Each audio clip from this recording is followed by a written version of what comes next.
get to wield the double clicker, so I'm all powerful in this presentation.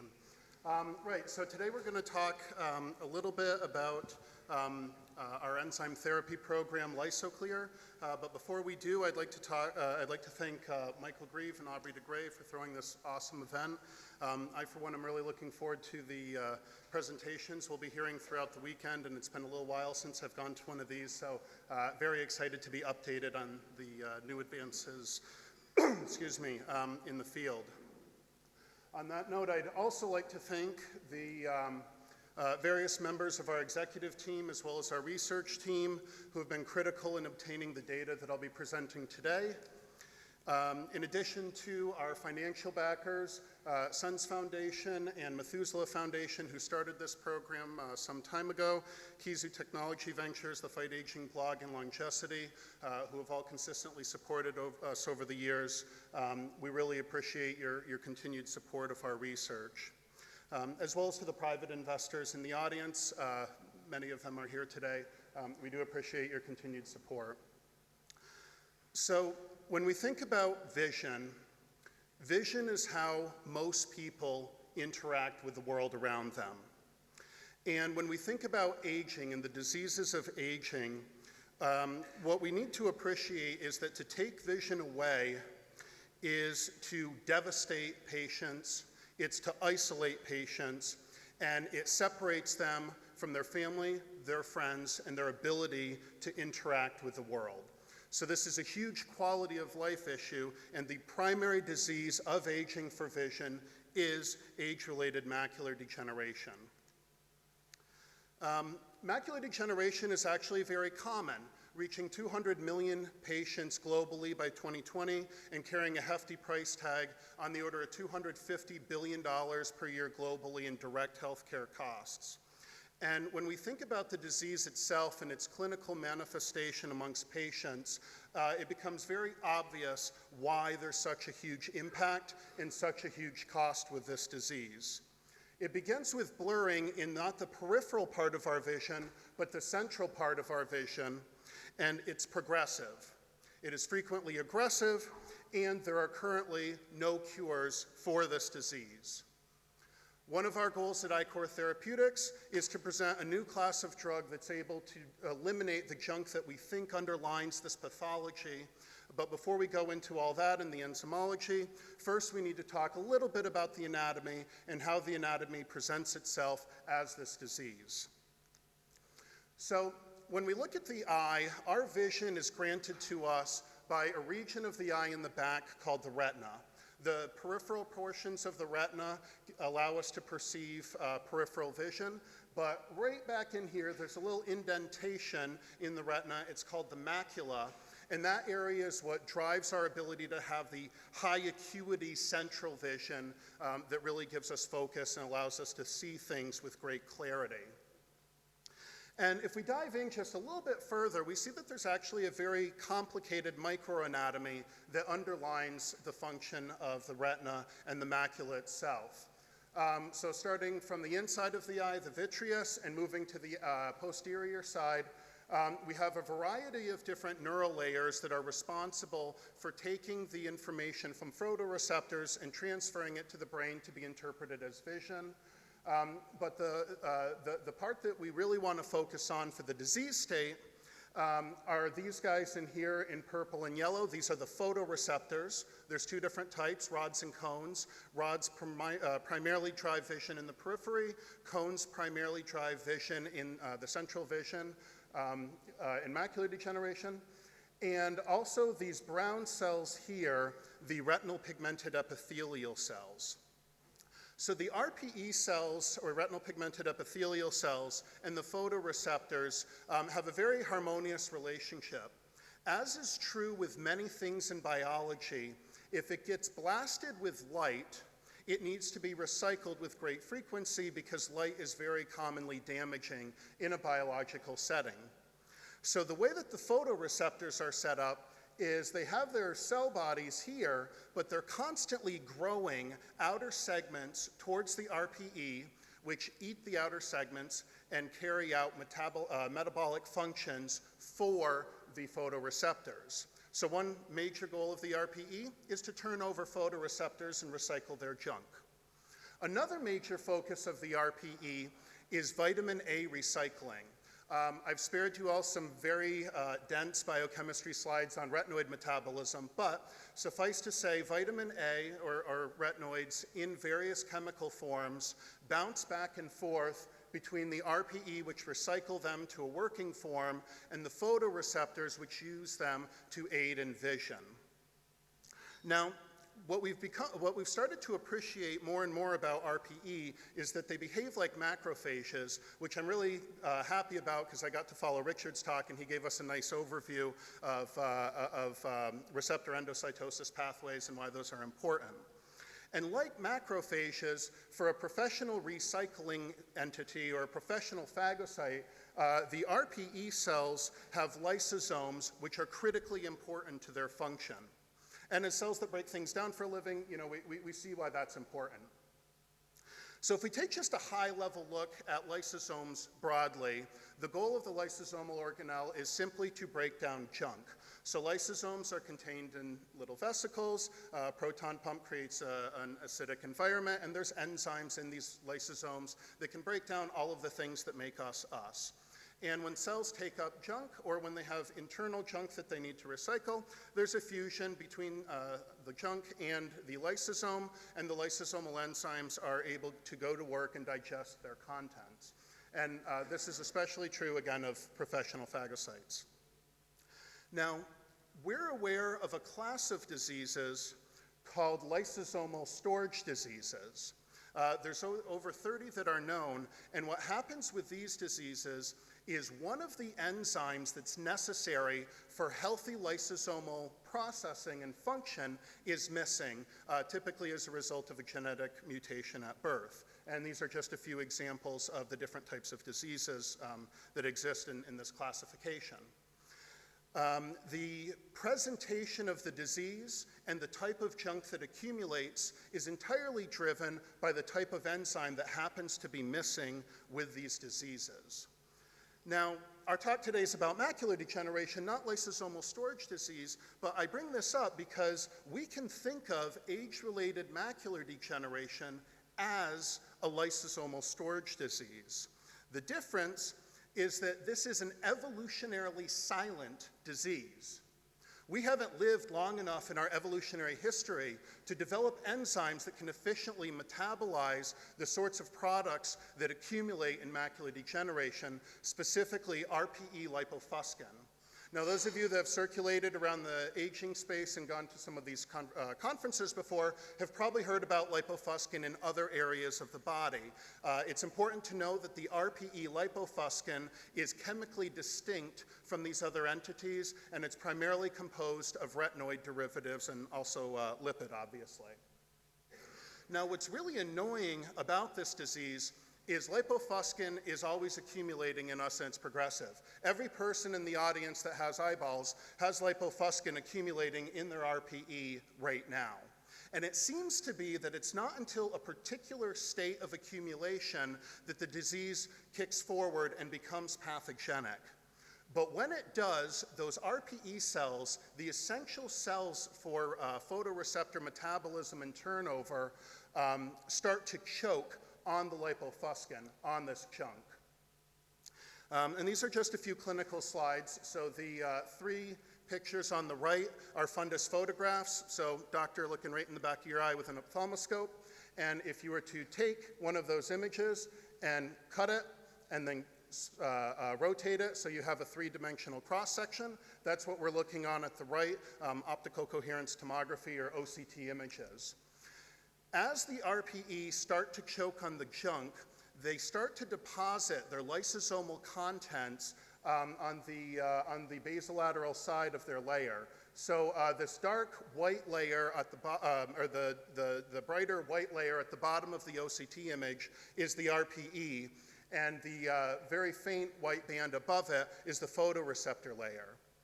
And what we can appreciate about the very earliest stages of the disease is that there's those little bumps, which we call extracellular drusen, and that's the stuff that gets deposited below the RPE from them as they start choking on the lipofuscin. So lipofuscin intracellular, drusen extracellular deposits. And what's really important about this is clinically, we can actually see this in the back of the eye as those little dots that you see in the fundus photograph on image A.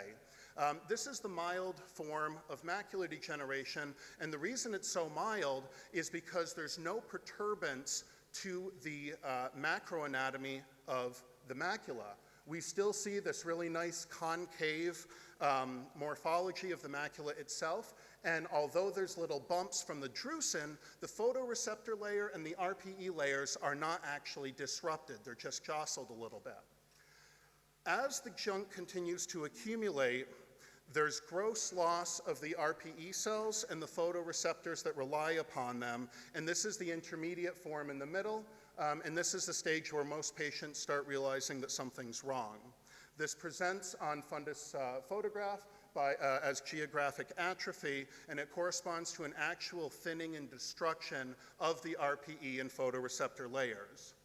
In the late stages of the disease, you're creating a hypoxic environment, you're creating inflammatory response, you're creating complement activation, and it drives a lot of pathology, including the recruitment of VEGF, which is the predominant driver of new blood vessel formation. This can cause new blood vessels to form into the eye, which I think we can appreciate is generally a bad thing. And as is characteristic of many types of new vasculature, these blood vessels are extremely leaky, so you can have exudate or outright hemorrhage as a result of these new blood vessels.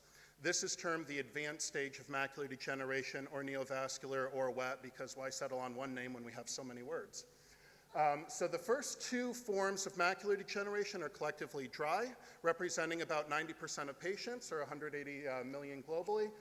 And then the advanced form, which is about 10, maybe 15% of cases, again, is the new blood vessel formation and far more severe.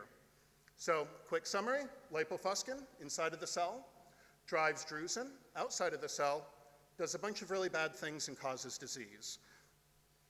My next slide is very predictable. We want to do something about it, and our goal is to interfere at the earliest targetable stage of disease. And this is really a sense approach, right? We don't want to try to necessarily prevent the disease from happening, because then you're messing with the visual cycle, and that creates all kinds of complexities. But we have a nice window from when we can see the drusen there, we know the lipofuscin's there, and maybe we can get rid of it before it progresses to the stage where vision loss ensues. Importantly, there are no treatments for this disease in the form of FDA-approved drugs. If you're a smoker, you should quit smoking. And there's a vitamin formulation that's used to mildly prevent the progression from the dry form to the advanced form. The advanced form is treated almost entirely by monoclonal antibodies against the VEGF pathway. These are repurposed cancer drugs that are used to prevent angiogenesis in tumors, so not even originally designed for macular degeneration. And importantly, these do not reverse the disease, they only slow down its progression. So if we frame age-related macular degeneration as a lysosomal storage disease, we can think about how to treat it in the same way that conventional lysosomal storage diseases are treated in a clinical setting, and that is with enzyme replacement therapy. So if you're missing an enzyme and you have a lysosomal storage disease, you can recombinantly express and produce the missing enzyme. You can label it with some sort of delivery vector, usually through end-link glycosylation with mannose or mannose-6-phosphate residues. And the enzyme will then be able to bind an accompanying receptor. So mannose-6-phosphate receptor and mannose receptor are the two that are predominantly expressed on macrophages. And through clathrin-dependent endocytosis, the enzyme will be taken up and delivered to the lysosome where it can break down the junk. This isn't anything new. This has been around since the late 80s, early 90s, and is the entire basis of Genzyme Corporation's lysosomal storage disease therapy portfolio, which I think was recently acquired by Sanofi for about $34 billion. So we're not reinventing the wheel here. This is a tried and proven clinical strategy for treating these diseases. So Sens and Methuselah Foundations went down this path some years ago and identified a number of exogenous, so non-human enzymes that were capable of degrading A2E. So lipofuscin itself in RPE isn't just a single chemical moiety.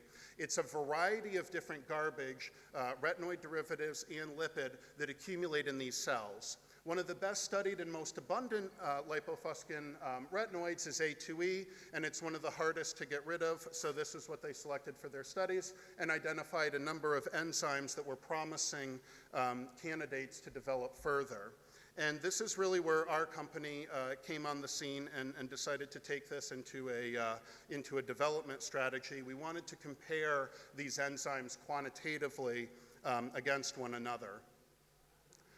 So this graph is an IC50 determination. So what we did is we purchased wild type, just off the shelf versions of the three main enzymes, lactase, versatile peroxidase, and manganese peroxidase, and incubated them with A2E at different concentrations of enzyme and tracked degradation.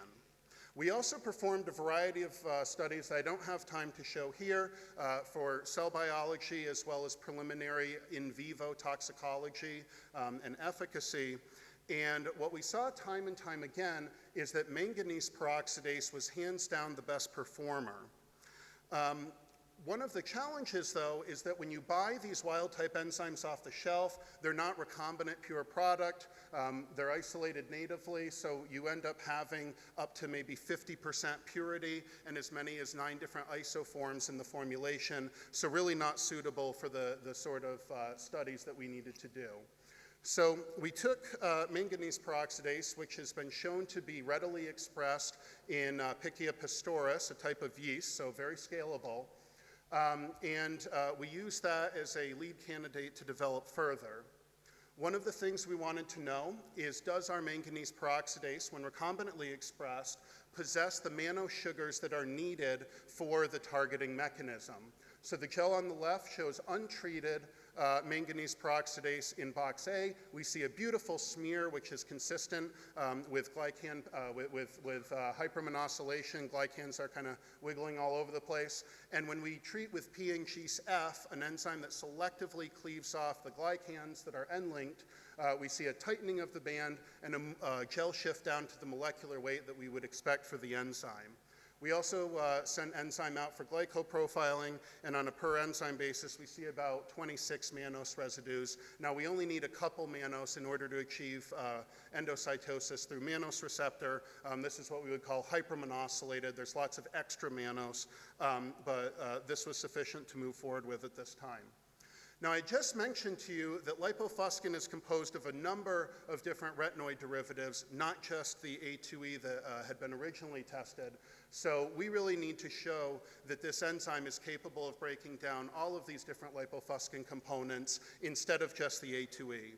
So we scoured the literature, and our synthetic chemist created pretty much every one that we could find. This represents something like 90–95% of lipofuscin mass in RPE as far as retinoids are concerned. And we showed that our enzyme was able to break down all of these different targets with EC50s ranging from 1.1 to 20. A2E was the most resistant to degradation, so we chose that as an endpoint for all of our future studies just to make the data as pessimistic as possible. We conducted classic Michaelis-Menten kinetics on the different enzymes. We see similar K-cats, slightly less favorable Km for RMNP, maybe something mildly lowering the affinity at the binding site, but overall our first generation of recombinant and wild type behave pretty similarly. But one of the big changes that kind of surprised us was a shift in pH optima towards alkaline. So this graph is showing A2E peak interval. So the lower the value, the higher the enzyme activity, and the higher the value, the lower the activity.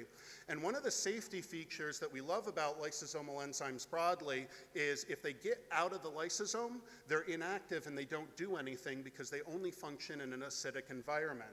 And that's one thing that we really liked about wild-type peroxidase, wild-type manganese peroxidase, is at physiologic pH of 7, it does nothing, and as you approach lysosomal pH, it becomes activated. Our recombinant manganese peroxidase does exactly the opposite, and we attribute that because the only difference between these is the hypermonosylation. So we need to do glycoengineering to restore that favorable pH profile. We also did a lot of work that just got wrapped up this month determining the mechanistic underpinnings of the manganese peroxidase to inform a translational pipeline. I don't have time to present the enzyme stuff today, or the mechanistic stuff today, but while we were running those studies, we did choose to move forward with our first generation recombinant product just to see if we could get proof of concept that this was a viable path. One of the problems is that RPE cells have mannose receptor expressed in the body, but the second you take them out, they stop expressing it. So we had to separate the cell-based studies into two different models, one that showed efficacy and one that showed breakdown or uptake. So this graph on the right just shows if we overload the cells with A2E, viability drops. We rescue that with manganese peroxidase, and manganese peroxidase only isn't toxic. In the interest of time, I'll skip this one, but we used a separate cell line to determine that we could achieve uptake through a mannose receptor mechanism. We also did histology. So we took a pretty high concentration of RMNP. Again, this is optimally active at physiologic pH, minimally active with how we want it to, or with where we want it to work. But when we look at the no treatment versus PBS treatment, we really, as compared to the RMNP treated, we really see a pretty decent conservation of the microarchitecture, maybe a little bit of depigmentation with the RPE, and maybe a little bit of morphological change in the neural cells, or the photoreceptor bodies, but overall pretty well tolerated. The take-home slide that we're really excited about is when we move further into efficacy studies. And again, this is an enzyme that is minimally active in the lysosome where it's targeted and where it's supposed to be working. And it really took a long time to develop a method that reliably reported A2E in the context of mice, but we finally did. It was an HPLC method. And we were able to conduct a 6-week efficacy study with weekly doses. So the graph on the left shows PBS, low and high dose injection 6 times of our recombinant product, and we see a significant knockdown in total A2E for the highest dose. Then we ran a second study, which was an intermediate dose at 56 micrograms with a PBS control. And when we plot those, when we combine these two graphs onto a single graph, we see a nice linear dose-dependent reduction in A2E burden. So in conclusion, we're really excited that this enzyme is capable of breaking down all of the different lipofuscin components tested. There is no lipofuscin component that we have tested that this enzyme has not worked against. I didn't get to talk about it in detail, but we do have confirmation that the uptake occurs through a mannose-dependent endocytosis mechanism, which can be competed off with competitive inhibitor mannan. And we also show proof of concept that we can clear existing lipofuscin in vivo. Now that our mechanistic studies are done, again, as of just this month, our next steps are to create a therapeutic lead, predominantly through glycoengineering, to restore that favorable pH profile and move this into something that can inform preclinical conversations with FDA. And with that, I think I'm out of time, so I'll take questions. Thank you.